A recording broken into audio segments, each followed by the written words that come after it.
Hello, Fiedelbogen here. To my fellow workers in the vineyard, worldwide, greetings. Today's talk is called The Occult Nature of Feminism. Feminism, defined as follows: a special advocacy movement for women which incorporates hatred of the male sex as an occult driving force. Now, such a description begs justification. That is a task, one of several, which I have set for myself here. I am aware that many self-described feminists see themselves as people of goodwill and would feel aggrieved by my clear description of feminism as a hate movement. I understand their position, but a higher imperative operates here.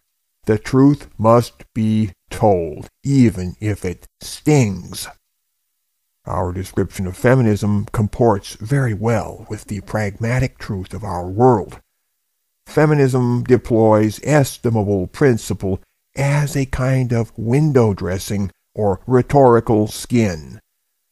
So our project now is to peel back this skin and probe the concealed workings of the underlying organism. To begin, feminist ideology is incoherent. It has meant so many things in the mouths of so many women's advocates that it appears to mean everything and therefore nothing. But not quite nothing. Women's advocacy is a constant, even if a colloidal suspension of mutually exclusive things are advocated.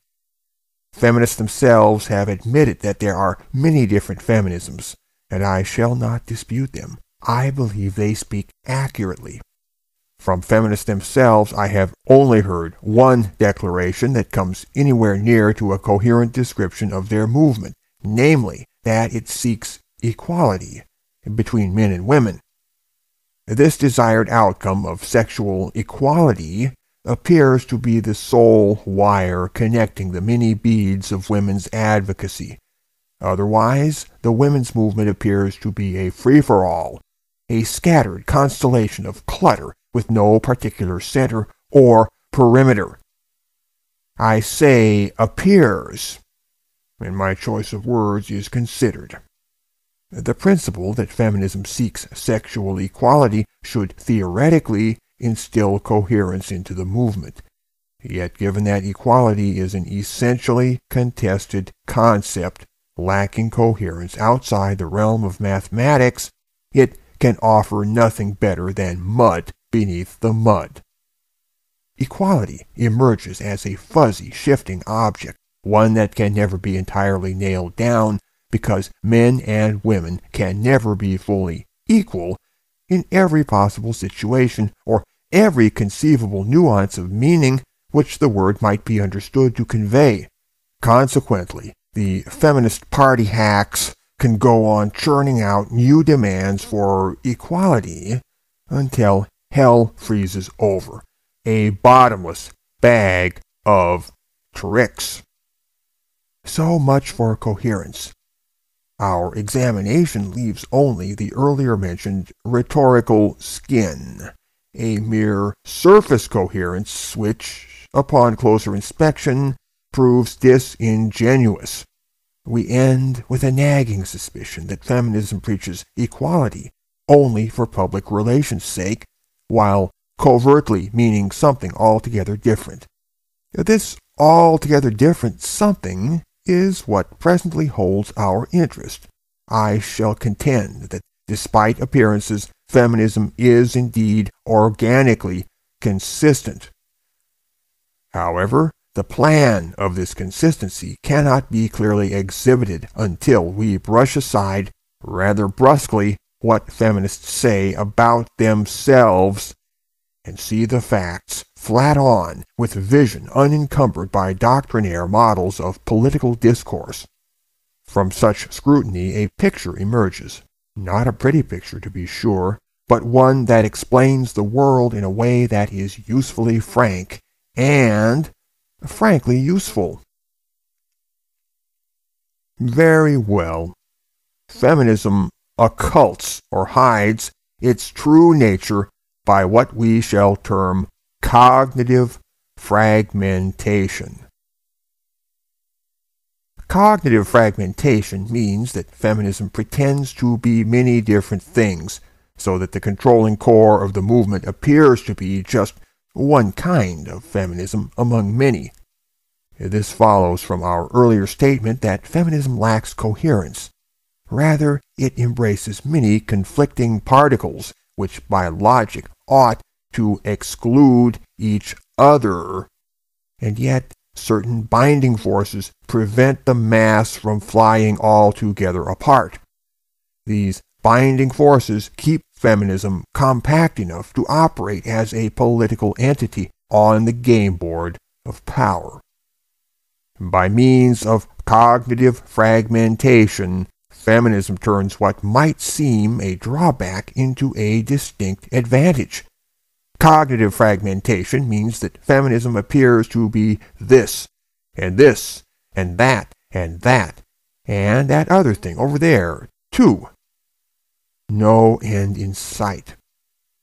Consequently, the women's movement can work on 100 different projects from 100 different directions, with each module enjoying immunity from most of the others. Thereby, the movement as a whole gains deniability. The right hand knoweth not what the left hand doeth, or else pretendeth not to know. Yes, feminism harbors many schools of thought and shades of opinion, many sects and coteries. Often these appear harmless when their adherents are challenged regarding the occult nature of feminism as a whole.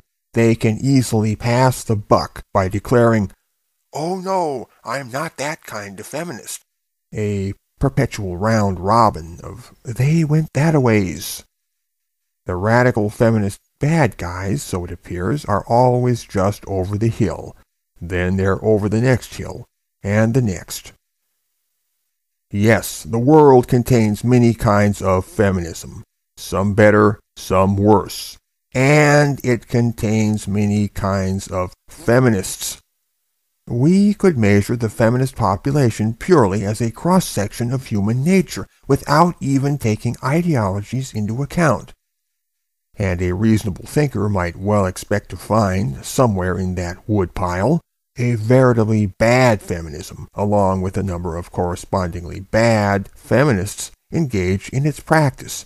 This does not broach the borders of the fantastical. To suppose that such bad feminists veritably do exist does not warp the strictures of probability by a single iota. It is critical to understand that feminism did not float down from heaven on a gold plate. Feminism is, by every measure, a product of the human condition on planet Earth, complete with the trimmings you might expect. The dirt, the deceit, the sham, the shadows, the smoke, the mirrors, and all the rest. The phrase, "not that kind of feminist," has revelatory importance because the speaker confirms the existence of that kind of feminist in the first place. Even feminists themselves acknowledge that kind of feminist as a real part of the world. Feminism occults its operative core by making that core appear as only one kind of feminism among many. We are encouraged to ignore it, to overlook it, to lose track of it, to think positive thoughts, while scanning the entire smorgasbord of feminisms in a distracted manner. Cognitive fragmentation literally fragments the observer's knowledge, placing the observer in a state of false understanding as concerns feminism, unable to cognize its occult unity. Think of this as a variation on divide and rule. Feminism divides itself in order to rule the target's mind by dividing his awareness. Cognitive fragmentation operates also within the mind of the individual feminist as a prophylaxis against cognitive dissonance. So, here is the modus operandi as trenchantly as can be stated. Any critique of feminism will be met with either screaming histrionics or a cool assurance that the critique is invalid because the thing it criticizes isn't really feminism. Feminism is adept at sliding out of its skin like a snake and slithering away intact. Granted that many feminisms exist, it is remarkable how they all appear to converge toward a realization of female supremacy, as if this were a one-point perspective goal on the time horizon. One might suppose the feminists to have agreed upon a division of labor. Whether this happened on purpose or whether it just happened is a point of secondary interest. Either way, it happened and keeps happening. Anything that seeks more for women, it can be harnessed to the wagon of female supremacism, even if the more in question seems innocuous and not the least man-hating. It can theoretically put women in a stronger position, which marks a step closer to the goal. Man-haters are fine with that sort of thing. It requires no particular audacity to see a conspiracy in all of this. Etymologically, to conspire means to breathe together, although a metaphorical kind of breathing is meant, suggesting a group of people mutually attuned to the point of synchronous aspiration. If conspiracy seems too strong a word, maybe connivance, collusion, or complicity would be more to your liking. Whatever your preference, you will find it illuminating to understand feminism as an affair of kindred minds working in concert across a range of vocations. To understand it otherwise would favor an imbalance of probability. This range of vocations gives the feminist machine its orchestrated character, its pervading sense of holographic globality, which to the average male feels like something condensing from the air and percolating from the cracks in the earth. It is the feeling that plenty of ordinary men got during the 1990s, of being backstabbed or violently ambushed for no rational, discernible reason. One day, the average fellow woke up in the middle of a Kafka novel, every man as Joseph K. At the extreme, feminism's mission will be accomplished when any woman has the power to lead any man around by the nose, anywhere, at any time, for any reason, which is to say that any third-rate female could lord it over the finest man who ever lived. That is what they really want, and all of their activisms, all of their insistences, all of their campaigns, both large and small, point incrementally toward the fulfillment of this goal, however far in the future such fulfillment may lie. That this goal will never, in all likelihood, be realized matters not.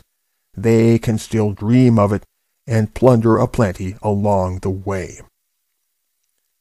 Yes, the world contains many different feminisms, and they all belong to the same elephant.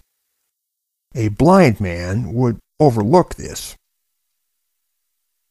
Fiedelbogen. Out, out, out, out, out, out, out, out, out, out, out, out, out.